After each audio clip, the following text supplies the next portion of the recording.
আমি লিখিত অভিযোগ এফআইআর করেছি অসীম সরকারের বিরুদ্ধে। তিনাকে প্রমাণ দিতে হবে।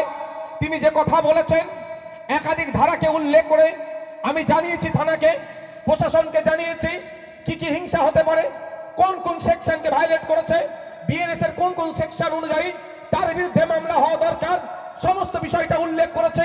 মমতা ব্যানার্জি তার পুলিশের যে কাজটা করার দরকার ছিল, ভাঙড়ের বিধায়ক হিসাবে আমি সে কাজ করেছি। এরপরেও যদি ব্যবস্থা গ্রহণ না করে আমি আপনাদের জানিয়ে দিতে চাই আমি আইনের দ্বারস্থ হব, কোর্টের মাধ্যমে এটা আমি বোঝাপড়া করে দেব। কারণ সংবিধান যেখানে ধর্মচারণের স্বাধীনতা দিয়েছে, ধর্ম পালনের স্বাধীনতা দিয়েছে, ধর্মীয় কাজকর্ম করার স্বাধীনতা দিয়েছে, সংবিধান কোন জায়গাতে অন্য ধর্মকে নিয়ে কুরুচিকর মিথ্যা অভিযোগ, যে অভিযোগ তুললে ধর্মে ধর্মে আঘাত লাগতে পারে, হিংসা ছড়াতে পারে, এই ধরনের কথা বলার স্বাধীনতা দেয়নি। ফ্রিডম অফ স্পিচের স্বাধীনতা দিয়েছে, কিন্তু ফ্রিডম অফ স্পিচের নামে কোন ধর্মকে নিয়ে, কোন মানুষকে নিয়ে, কোন জাতকে নিয়ে, কোন ঠাকুরকে নিয়ে, কোন দেবতাকে নিয়ে, কোন যিশুকে নিয়ে, কোন বিষয়কে নিয়ে অশ্লীল মন্তব্য, মিথ্যা মন্তব্য, যে মন্তব্য দ্বারাই সমাজে বিশৃঙ্খলা হতে পারে, এই বলার স্বাধীনতা কিন্তু নাই। তাই যদি প্রশাসন এর বিরুদ্ধে, মমতা ব্যানার্জি যদি এই অসীম সরকারের বিরুদ্ধে ব্যবস্থা না গ্রহণ করে, তার বিরুদ্ধে আমি প্রয়োজনে আদালতে যাব, মামলা করব এবং আইনের মাধ্যমে বুঝে নেব। কিন্তু প্রশ্ন আমার এখানে, আমাকে কেন যেতে হবে? কেন সাধারণ মানুষকে রাস্তায় নামতে হবে? সরকার তাহলে কাজ কি? সরকারের কাজটা কি? এই ধরনের অবাঞ্ছিত মন্তব্য যারা করছে তাদেরকে আইনত ব্যবস্থা করা।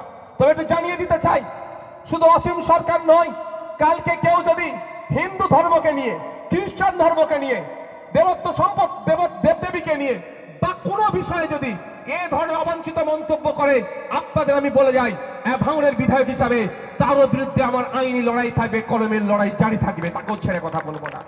শুধু মুসলিম সমাজকে বলেছে বলে, তাই কুরআন শরীফকে বলেছে বলে অভিযোগ দায়ের করেছে এটা নয়। আমি ভাঙড়ের বিধায়ক, ভাঙড়ের বিধায়ক থেকে আজকে আপনারা ভাঙড়ের বিধায়ক মানুষ যে দায়িত্ব দিয়েছেন, রাজ্যের বিধায়ক আজকে বানিয়ে দিয়েছেন, রাজ্যে ছুটতে হচ্ছে। আপনারা দেখেছেন আমি বিদ্যুৎ মন্ডল, সে একজন দলিত বাড়ির ছেলে, তাকে খুন করা হয়েছিল, তার বাড়ি পৌঁছে গিয়েছিলাম, রুমা রায়ের বাড়িতে পৌঁছেছিলাম, আদিবাসীদের বাড়ি ঘর জ্বালিয়ে দিয়েছিল চোপড়াতে, সেখানে পৌঁছেছিলাম, আনিসের বাড়ি পৌঁছেছিলাম, বকটুয়েছে 11 জন মুসলমানকে খুন করলো, তারও বাড়ি পৌঁছেছিলাম। আমি জাত ধর্ম বর্ণ দেখি না। তাই অসীম সরকার আজকে কোরআন শরীফ নিয়ে বলেছে বলে আমি শুধু তার বিরুদ্ধে মামলা করে ক্ষান্ত হব না, এই বার্তা আমি দিতে চাই। আগামী দিনে যদি কেউ, আজকের পর থেকে যদি কেউ কোন ধর্ম নিয়ে, কোন জাত নিয়ে, ধর্মগ্রন্থ নিয়ে মিথ্যাচার ছেড়কার করে, তাকেও ছাড় হবে না, আইনের মাধ্যমে বুঝে নিয়ে হবে। কিন্তু আমার প্রশ্ন থেকে যাচ্ছে এখানে, রাজ্য প্রশাসন কি করছে, রাজ্য সরকার কি করছে?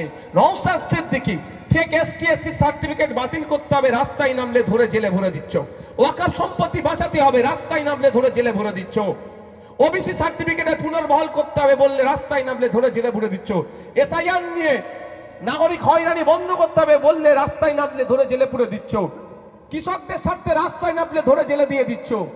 আর এই ভাঙড়ে ওয়াকফ নিয়ে আন্দোলন করার জন্য মিথ্যা 3000 ছেলের মামলা দিয়ে দিলে আমরা তো কেউ দোষের সাথে যুক্ত নয়। আমরা তো কি বলছি, ক্যামেরা